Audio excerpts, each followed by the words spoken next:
সম্মানিত দর্শক, ২০২৬ সনের ফেব্রুয়ারি মাসে যে ত্রয়োদশ জাতীয় সংসদ নির্বাচনটি হলো, এটি আসলে কেমন হলো? ডক্টর মোহাম্মদ ইউনূস যেভাবে বলেছিলেন, ওভাবে কি এটা সারা দুনিয়ার সেরা? মানে অতীতে কখনো এরকম নির্বাচন হয়নি, আর আগামী দিনও হবে না। এরকম কি যুগান্তকারী একটি নির্বাচন হয়ে গেল? নাকি গতানুগতিক একটি নির্বাচন হলো? অথবা ২০১৪, ১৮, ২৪ এখানে যে ইলেকশন ইঞ্জিনিয়ারিং হয়েছে, তো সেই ইলেকশন ইঞ্জিনিয়ারিংয়ে যদি আপনি ২০১৩ সনের বা ১৪ সনের নির্বাচন ধরেন, প্রথম জেনারেশনের ইঞ্জিনিয়ারিং, ১৮তে দ্বিতীয় জেনারেশনের ইঞ্জিনিয়ারিং, আর ২৪ হলো তৃতীয় জেনারেশনের ইঞ্জিনিয়ারিং, থার্ড জেনারেশন। তাহলে কি ২০২৬-এ কী হলো? মানে সেই চতুর্থ জেনারেশন, ফোর্থ জেনারেশনের ইঞ্জিনিয়ারিং, এরকম কিছু হলো? আমরা যারা বিভিন্ন সময়টিতে এই নির্বাচনী আশঙ্কা ব্যক্ত করছিলাম, আমরা সবাই বলাবলি করছিলাম যে বর্তমান সরকারের যে স্ট্যাবিলিটি, বর্তমান সরকারের যে সক্ষমতা, তাতে করে একটি প্রতিযোগিতামূলক নির্বাচন অনুষ্ঠান করানো বলতে গেলে অসাধ্য একটা বিষয়। তো সেই দিক থেকে আমাদের যে প্রেডিকশন, সেই প্রেডিকশনটা মিথ্যা প্রমাণিত হয়েছে। নির্বাচন হয়েছে এবং এ যাবৎকালে নির্বাচনের সবচেয়ে কম ক্ষয়ক্ষতি হয়েছে, জখম হয়েছে, এবং দৃশ্যত এটা ছিল ছিমছাম শান্তিপূর্ণ। ১। ২ নম্বর হলো যে আমরা ভোটার উপস্থিতি কম ধরেছিলাম। বলেছিলাম যে না, এখানে যেহেতু আওয়ামী লীগ নেই, ভোটাররা আসবে না। কিন্তু বাস্তবে দেখা গেল ভোটার এসেছে, এবং বিচ্ছিন্নভাবে ভোটার এসেছে। কোনো কোনো এলাকাতে খুব বেশি ভোটার এসেছে, আবার কোনো কোনো এলাকাতে একেবারে কম ভোটার এসেছে। থার্ডলি যেটা দেখা গেল সেটা হলো যে এই ইলেকশনে হানা ভোট নিয়ে যে ফলাফল, এই ফলাফল আমাদের দেশে কোনো গর্দভ কিংবা তেলাপোকা কিংবা যাকে বলা হয় মাছের মধ্যে সবচেয়ে বোকা মাছ হলো কাতলা মাছ। বড় বড় মাথা, কিন্তু একটু বুদ্ধি নাই।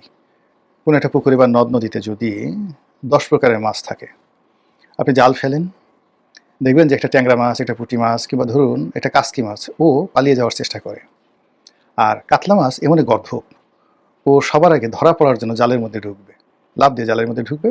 আর ও যে ধরা পড়ে গেছে, এটা আবার সবার আগে লাফ দিয়ে সে জানাবে যে সে ধরা পড়ে গেছে। আর যারা জেলে, তারা মহা আনন্দে যে এবার একটা কাতলা মাছ ধরা পড়েছে। মানুষের মধ্যে এরকম কিছু কাতলা মাছ আছে, প্রচণ্ড রকম কাতলা মাছ আছে, যারা নির্বুদ্ধিতার জন্য সবসময় পৃথিবীতে বিস্ময় তৈরি করে। এরকম কাতলা মাছ যারা আছে, তারাও বিশ্বাস করবে না যে হানা ভোটে যে ফলাফলটা দেখানো হয়েছে, এই ফলাফলের অধীনে যারা ভোটার, সেই ভোটাররা সত্যিকার অর্থভাবেই ভোট দিয়েছে।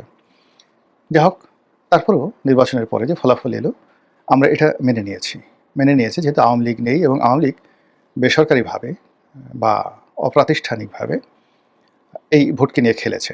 তারা কোথাও বিএনপিকে দিয়েছে, কোথাও জামাতকে দিয়েছে, এবং এটা কিন্তু আমরা প্রেডিক্ট করেছিলাম, এবং সেটা মোটামুটি ঠিক হয়েছে। অন্য দুটো প্রেডিকশন ঠিক না হলেও এই যে আওয়ামী লীগ ভোট নিয়ে খেলবে, এবং তারা যেখানে জামাতকে ভালো মনে করবে তাই দিবে, আর যেখানে বিএনপিকে ভালো মনে করবে তাই দিবে, এবং সেই ঘটনাটাই ঘটেছে।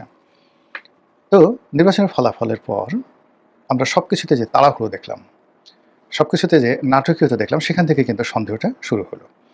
জনাব তারেক রহমান সাহেব দেশের বাইরে থেকে এলেন, তারপর একেবারে সব কিছু, মানে উনি এলেন, আসার পরে ওনার আম্মা ইন্তেকাল করলেন।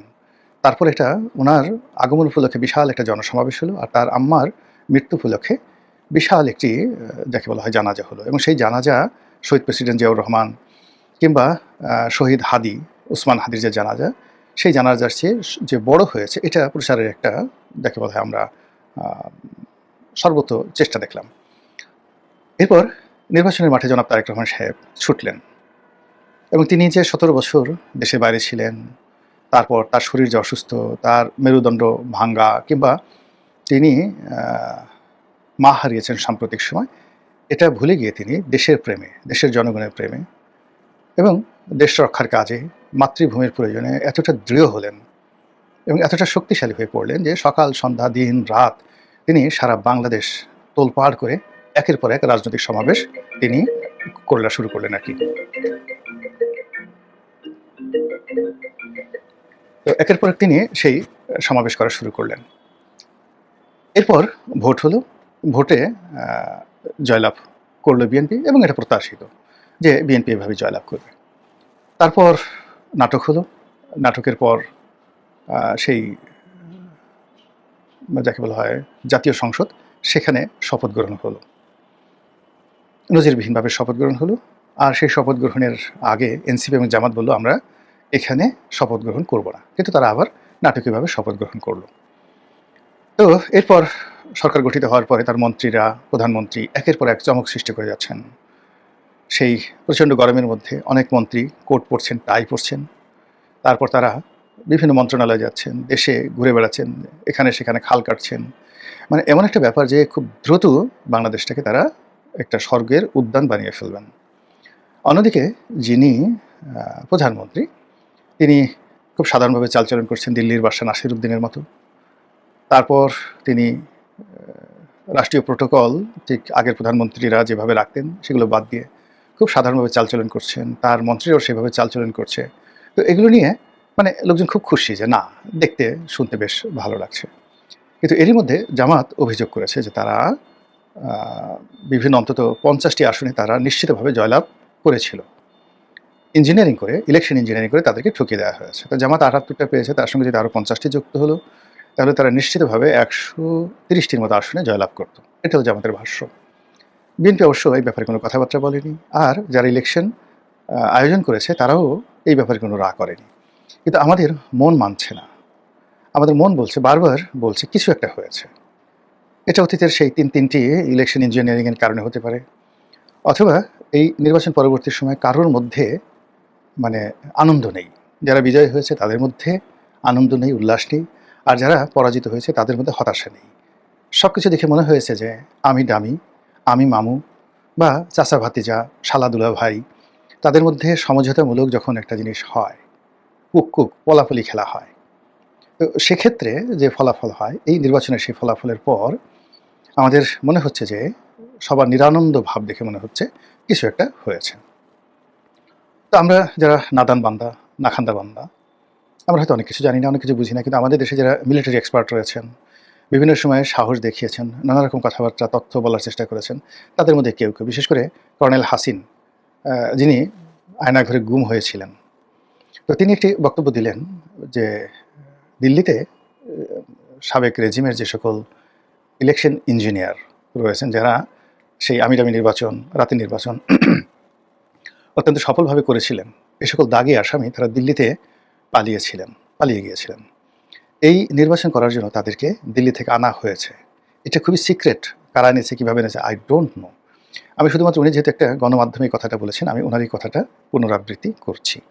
তিনি জামাতের রাজনীতির সঙ্গে আদৌ জড়িত কিনা জানি না, কিন্তু জামাতকে প্রমোট করছেন, জামাতের বিভিন্ন অনুষ্ঠানে যাচ্ছেন, কিন্তু খুব স্ট্রেট এবং ফরওয়ার্ড ওয়েতে অনেক কথাগুলো বলছেন, তার এই কথাগুলো ফেলে দেওয়া যায় না। তো তার সেই কথা এবং একই সঙ্গে জামাতের যে অভিযোগ এবং বিজয়ী এবং পরাজিত যারা আছেন তাদের মধ্যে নিরানন্দ ভাব। অন্যদিকে আওয়ামী লীগ কেমন যেন খামোশ হয়ে গেছে, মনে হচ্ছে যে তারা যেভাবে চেয়েছিল সব কিছু সম্ভবত সেভাবে হয়েছে বা সেভাবে এগোচ্ছে। নির্বাচনের পরে এখনও পর্যন্ত সংসদ অধিবেশন বসেনি, মার্চ মাসে 12 তারিখে সংসদ অধিবেশন বসবে, কিন্তু এর আগেই সরকারের সকল গুরুত্বপূর্ণ পদ পদবিতে যাকে বলা হয় নাটকীয় সব পরিবর্তন হয়ে গেছে। বাংলাদেশ ব্যাংকের গভর্নর, দুর্নীতি দমন কমিশনের চেয়ারম্যান, সচিবালয়ের ক্যাবিনেট সেক্রেটারি থেকে শুরু করে অনেক গুরুত্বপূর্ণ সেক্রেটারি যারা বাদ পড়েছেন, নতুন নিয়োজিত হয়েছেন। সেনাবাহিনীর সবচেয়ে গুরুত্বপূর্ণ পদ পদবিগুলোতে বিএনপি তাদের পছন্দের মানুষ তাদেরকে নিয়োগ দিয়েছে। এর মধ্যে ডিজিএফআই প্রধান নিয়োগ দিয়েছে, এবং নিয়োগ পাওয়ার পর একেবারে তরুণ, মানে ডিজিএফআইয়ের প্রধান যিনি হলেন, মানে ব্রিগেডিয়ার থেকে তাকে প্রমোট করে মেজর জেনারেল করে ডিজিএফআই প্রধান করা হলো। এবং আমার জানা মতে ডিজিএফআই প্রতিষ্ঠিত হওয়ার পর এত তরুণ কোনো কর্মকর্তা এই গুরুত্বপূর্ণ প্রতিষ্ঠানটির দায়িত্ব নেননি। এবং তিনি দায়িত্ব নেওয়ার সঙ্গে সঙ্গেই সম্ভবত অসুস্থ বোধ করলেন, তিনি চলে গেলেন ভারতে সস্ত্রীক, এবং সেখানে চিকিৎসার জন্য ভারতে গেছেন বলে বলা হচ্ছে। আর যারা দুর্মুখ তারা বলার চেষ্টা করছেন যে ইতিউতি কিতিকুতি পুতিপুতি করার জন্য হয়তো তিনি গেছেন। এখন ইতিউতি পুতিপুতি কিতিকুতি কি, এটা আপনারা একটু নিজেরা বুঝে নেন, যে ডিজিএফআই প্রধান দায়িত্ব গ্রহণের সঙ্গে সঙ্গে তিনি চিকিৎসার জন্য ভারতে গেছেন সস্ত্রীক। এনিওয়ে, তো এখন সেই ডিজিএফআই থেকে শুরু করে সব জায়গায় পরিবর্তন হয়ে গেছে, শুধুমাত্র দুটো পদে পরিবর্তন হয়নি, তিন বাহিনী প্রধান সেই পদে পরিবর্তন হয়নি, আর রাষ্ট্রপতি পদে পরিবর্তন হয়নি, আর সব পরিবর্তন হয়ে গেছে। অন্যদিকে যারা উপদেষ্টা ছিলেন তাদের অনেকের জীবন তছনছ হয়ে যাওয়ার মতো উপক্রম। দুর্নীতি দমন কমিশনে তাদের বিরুদ্ধে তাদের বিরুদ্ধে অসংখ্য অভিযোগ পড়েছে। এবং আমাদের যে কেন্দ্রীয় ব্যাংকের যে